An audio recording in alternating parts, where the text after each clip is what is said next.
When you're totally wrapped up with this environment of sin, guilt, you internalize it yourself. At least I did. I decided it was my fault. There was something the matter with me. What did this mean?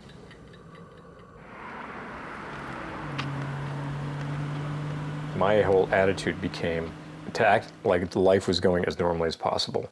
Mom would say, well, where were you? I'd say, well, I went over to the rectory to see Father Birmingham, and she thought that was normal. We were always hanging out there. I convinced myself as long as I didn't have an ejaculation, it wasn't even happening to me. He was ejaculating all over the place. I mean, he was...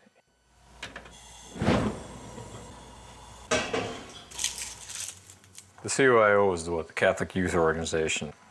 They had these meetings on Sunday mornings down in the basement of the rectory. And Birmingham became in charge of the CYO. There were 3 or 4 of my friends, and then there were 4 or 5 girls from the high school. 1 or 2 of them I had a crush on at various times. It was just really embarrassing because I just thought, you know, they're going to find out about this or just, you know, whatever. Just being in his presence around them, going to these meetings was like torture.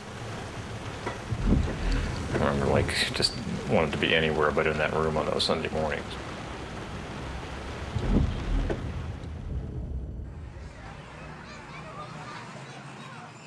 He took me and 3 of my friends to the World's Fair. We stayed in a hotel in Manhattan. We were all in one room, and I remember there were 2 beds. He said, okay, you 2 get in that bed, and you 2 get in this bed, and then he got in between myself and whoever was on the other side of me. In the middle of the night, he started to roll over to my side and reaching into my pajamas. I thought, you are not going to do this in front of my friends. I was able to, like, break out of the trance, I guess, because it was like, now someone else is going to know about this. I remember at that moment in that hotel room just pushing him aside, literally just pushing him aside and getting as far to the edge of the bed as I could. In my mind, that was the last time it happened. I remember sort of like drawing the line in my mind, you are not going to do this anymore.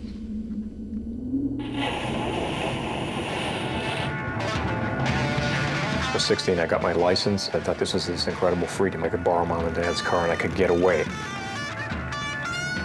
I could get beyond the radius of the parish. It was kind of like I was in this Cold War with him. I would still have to encounter him. He was asking me where I was applying to college. I really wanted to go to Columbia. Columbia is not a Catholic school. Yeah, I remember Birmingham saying, you gotta go to a Catholic college, because if you go to a non-Catholic college, you'll lose your faith. And I remember, like, laughing to myself, thinking, well, pal, because of you, I've already lost it, but I don't know what you're talking about. When I was in grammar school, I was always, like, at the head of the class. And then I ended up going to this high-powered academic Catholic prep school. My college years, I don't even remember going to school. It was 1967. I remember driving up to Boston College. There was a lot of stuff going on in the world.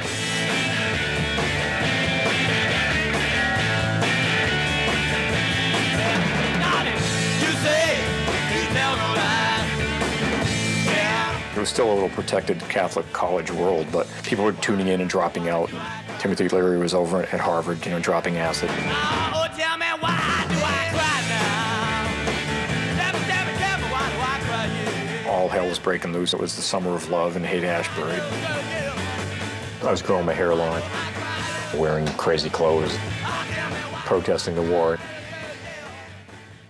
And I wasn't going to church, so basically everything I was doing was breaking away from that very tight, ordered, predictable life that we grew up with in our household. I think it was a combination of that cultural influence plus me getting away from all of that oppressive Catholic thing and me wanting to just say, screw it, you know, I don't want to do any of that. I was starting to see through the hypocrisy of it all. I remember coming home weekends and tell Mom and Dad I'm going to church. I'd drive around Salem for a couple of hours. I don't remember when they ever figured out I wasn't going to church anymore. That was Birmingham. Father Birmingham. I went and told him that Paul's going to college. And you know what, Father? He's not going to church anymore. He says to me, so what? And I didn't know at that time that he had molested my son. Otherwise, I would never, I probably would have gone up and killed him, maybe. With my temper, I think he would have been dead long ago. This whole thing put a filter over my relationship with my family, especially with my parents. Why did I stop going to church? Why did I stop acting the way they did? Since that was such an important part of their life, I think that they felt there was a huge gulf between us opening up. I think there was a part of me that was just so angry that this had happened to me. Angry with everybody who didn't stop it from happening, even though you're not giving them a chance to help you. I felt a little bit set up by the situation. Here I was, a product of this educational system and this religious system, taken advantage of by that system, and there was nobody there to protect me.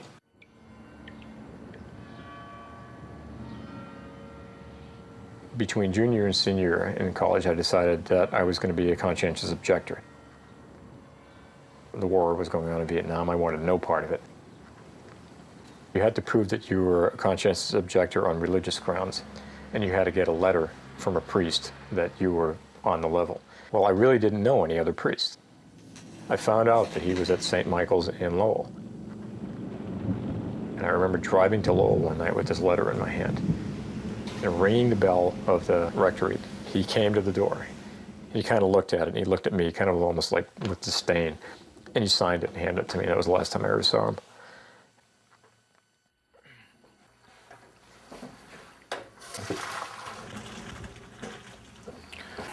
I had a college degree, and I probably could have used my degree and made a career somewhere, but it never occurred to me to do that. I felt like I was outside of society on some level. And it wasn't totally conscious. I wasn't motivated. I was depressed. There was a part of me that felt there was something the matter with me, that I didn't deserve what other people deserved. I went through a long string of jobs, none of which had anything to do with the preceding one. When I got out of college, my first job was working as an attendant nurse at Danvers State Hospital, the state mental institution.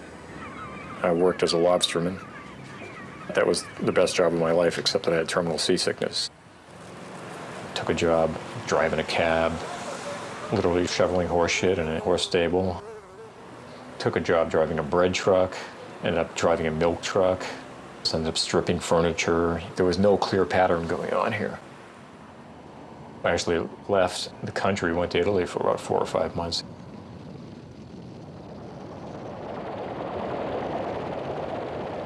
I remember having this dream when I was about 6 or 7 years old. It was this nightmare. Mom and Maria and I were walking in this cemetery, but it wasn't like any cemetery in the United States. There were all of these graves that were above ground. We were looking for Dad's grave. Dad had died in this dream, and I was like freaked out because here I was like 6 or 7 years old, and my father was dead in this dream. When I went to Sicily, our cousin, the nun, said, I got to bring you to the cemetery to go see your grandfather's grave. It looked exactly like the cemetery in my dream. And I just at one point stopped in front of this grave, and she said, yeah, and there's your grandfather. It was like, Jesus, I've been in this dream before. This is freaky. Mio papà. Questo chi è? My whole trip over to Sicily turned into this trip to go find my grandfather. Just some weird way of finding my father, I guess, but... It's my father. Let him do it. Yeah, why don't you do it? When Birmingham was molesting me, I probably had more awe for the priest than I did for Dad at that time. Forgive me for saying this, Dad, it's just like I didn't know who you were. Birmingham stole the position of my father. When you look back, Dad didn't have a role model for a father. He was brought up by his mother to think that his father was dead, until he was about 7 years old, I think. He tells the story that one day he was outside playing baseball, and this older-looking guy shows up and says, do you know where Mrs. Cultrera lives? And he says, yeah, she's my mother.